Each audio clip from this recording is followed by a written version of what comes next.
The other story I want to hit, what time is it? Good timing. Nepal. I have a sweet spot for Nepal. I have a sweet spot for Nepal. Um, I was in Nepal, and by the way, this is more fascinating than I think you may think of it on the surface. Because many people may say, okay, well, it's Nepal, right? Yeah, so what? Tiny country, what does it matter? But it does matter. And what is taking place is it's an interesting dynamic. Part of it is, I would say, philosophical. Part of it is political. And I'll explain what I mean. So I had the opportunity to go to Nepal. This was when I was in my 30s. It's not necessarily in the best of health. And yet I was gallivanting around the globe. I ended up in Nepal. I went bungee jumping in Nepal. I was there for, I don't know, 3 weeks to a month before moving on to India. I was there for a long time, maybe 3 to 5 weeks. Love Nepal. Great location, great people. When I was there was a king. They still had a monarch. And the king had killed the brother. And because when the king killed the brother, became the king, because the brother was the king at that point. And so even though everybody knew, he just murdered his brother. But he is now the king. And who is going to tell the king that you just committed murder? Apparently, they emptied the treasury. Didn't necessarily do well for the population. But Parliament eventually got to the point of saying, you need to go. And so when I jumped into the country, there was this tension about whether or not the king was going to leave or if the king was effectively going to put up a fight. And nobody exactly knew what the king was going to do. Ultimately, the king left. There is a big fight taking place on social media about what is taking place in Nepal.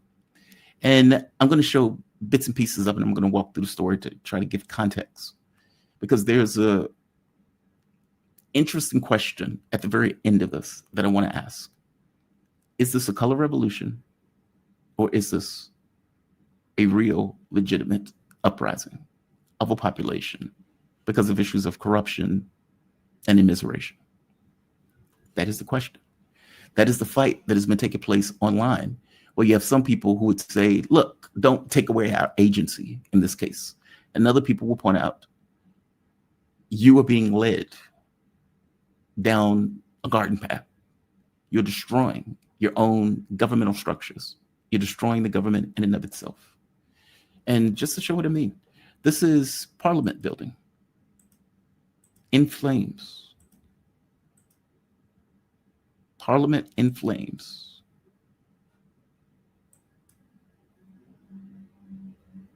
That's amazing.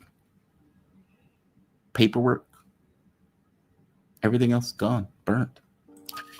To make this even worse, let's go to the second one. This is when Parliament was stormed by protesters.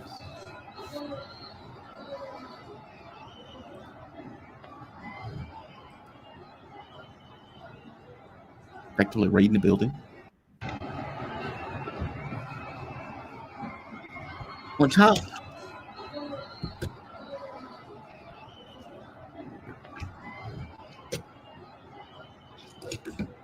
oh, I see. On top of them raiding the building, the prime minister resigned. 22 people, from 19 to 22 people, are dead at this point. Parliament and politicians' buildings and houses have effectively been burned to the ground. And to make this even worse, this is a finance minister. By the way, trigger warning on this. This is the finance minister running for his life and being beat within an inch of his life.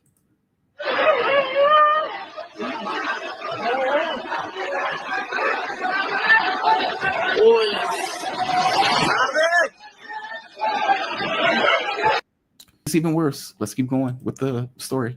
And I'll explain why this is taking place in a moment. I just want to give context to what's going on.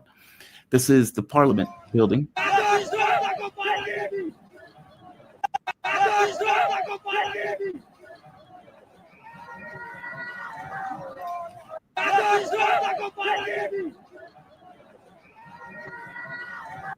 Now, again, 22 people, 19 to 22 people dead, hundreds injured. Prime Minister Ali resigned. Many of the other parliamentary members, or let's say politicians, had to be escorted or ferreted away because the mob was trying to get their hands on them. The president has not resigned. The president has not resigned.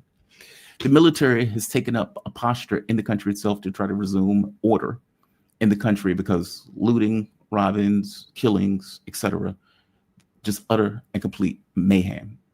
It seems that the public itself has effectively taken over the government. Now, on top of that, as I pointed out, the finance minister barely gets out. I don't know if he's alive or dead at this point. Here's another situation where they burn the former prime minister's house to the ground.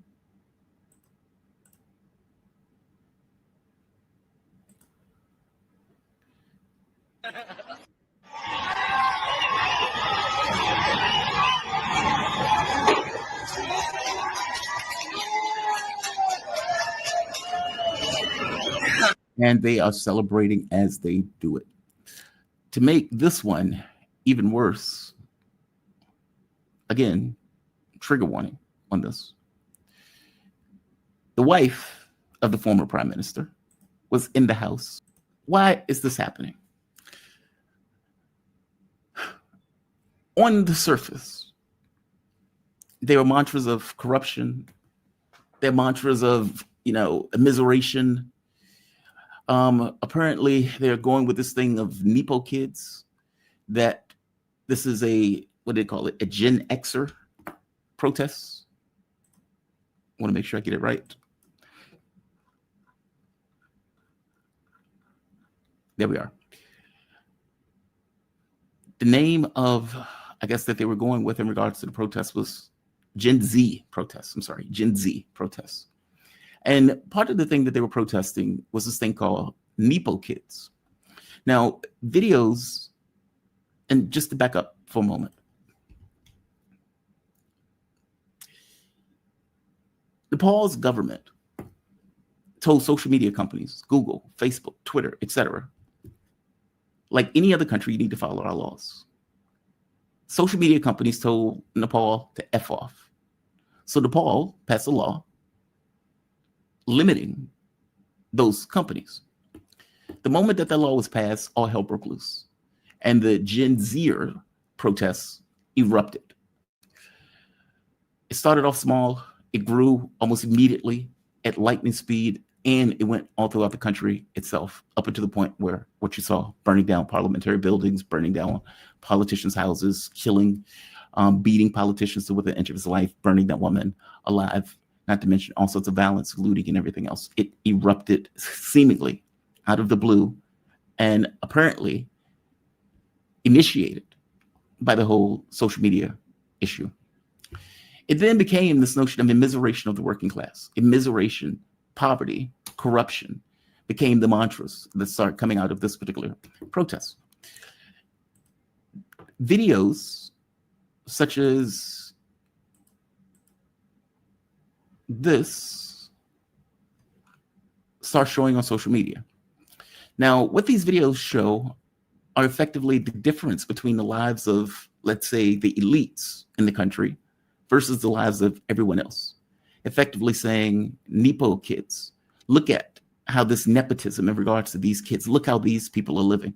And this is obviously a case of corruption. While we are struggling, we are having a difficult time with unemployment. We are having a difficult time finding jobs. We have to leave the country in order to find jobs. This is outrageous. Meaning what you started off with as a social media protest eventually became this kind of broader protest about the way the country is run and the corruption in the country. And much of it was spurred on by videos such as this.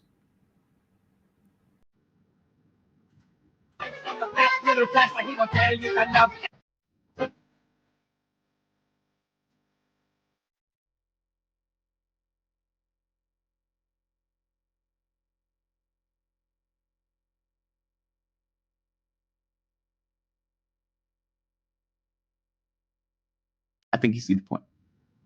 I think you see the point. Hey, look at how these rich people are living. Look how we're living.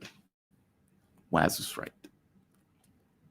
Now, the people on the ground would say this is organic. We are showing agency. This is an uprising. And we're taking our government back, et cetera, et cetera, et cetera. They have all these mantras and everything else. You have all of these signs that are in English.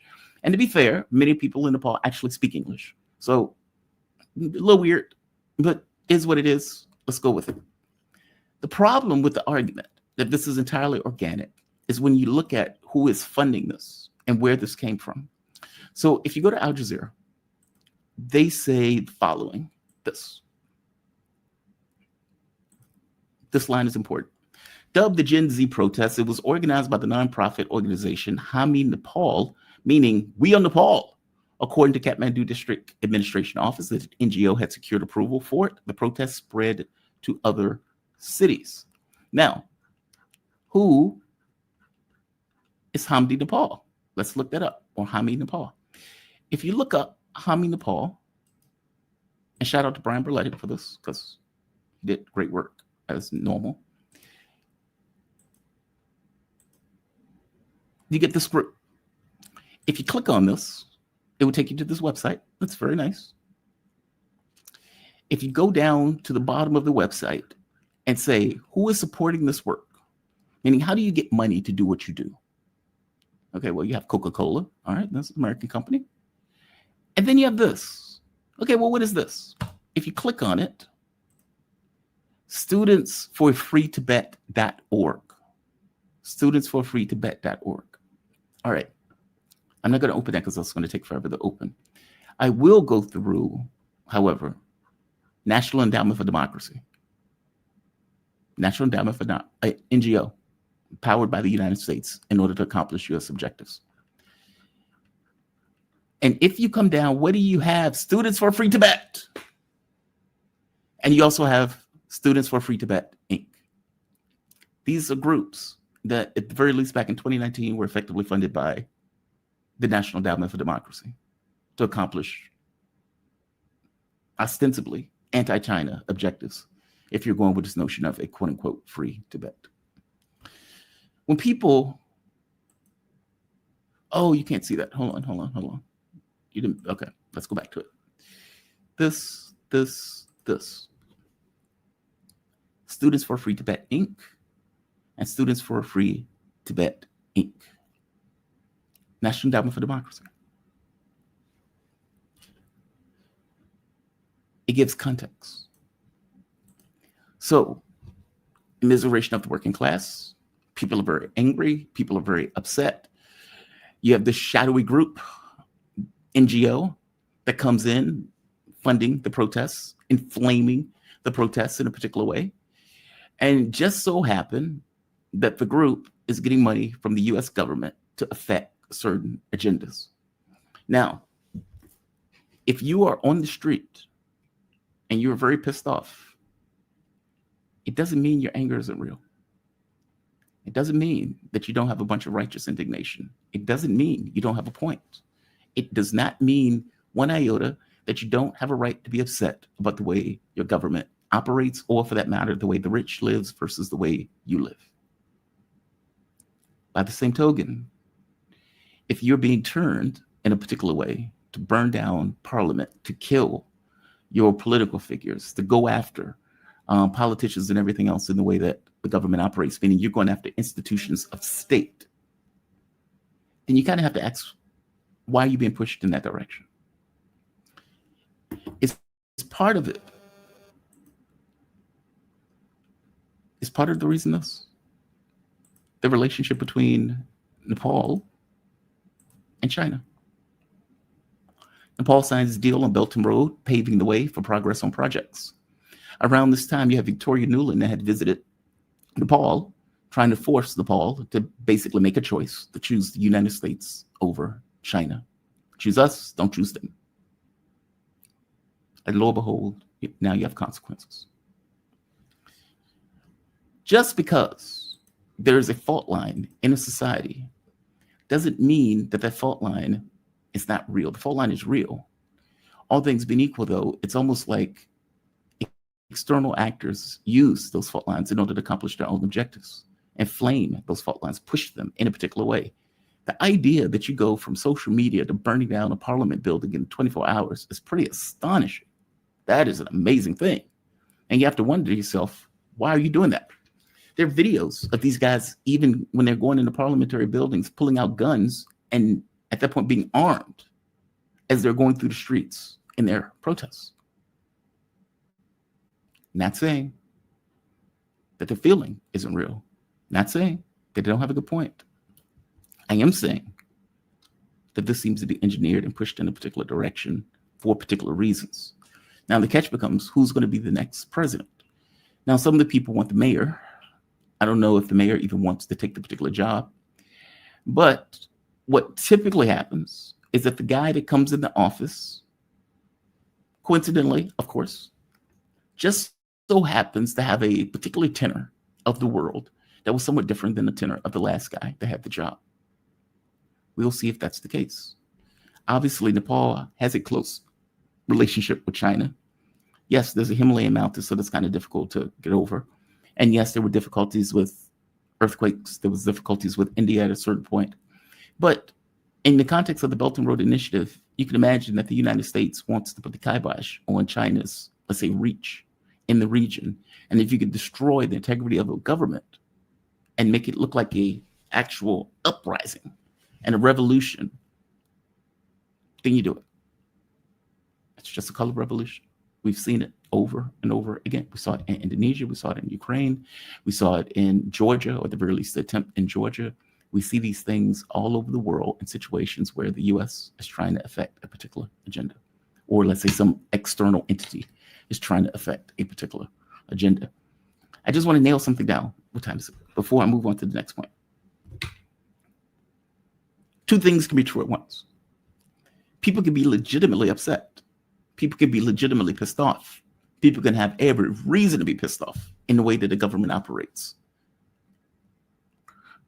But who's paying for it? In the direction that they're trying to take it does matter. That's not a nothing. That's not irrelevant. And if indeed you have what seems to be, let's say, U.S. influence in covering and paying for the protests, and the protests have escalated to the point where people are being murdered, people are being dragged through the streets, people are being burned alive, and you are attacking elements of state, meaning parliamentary buildings, et cetera,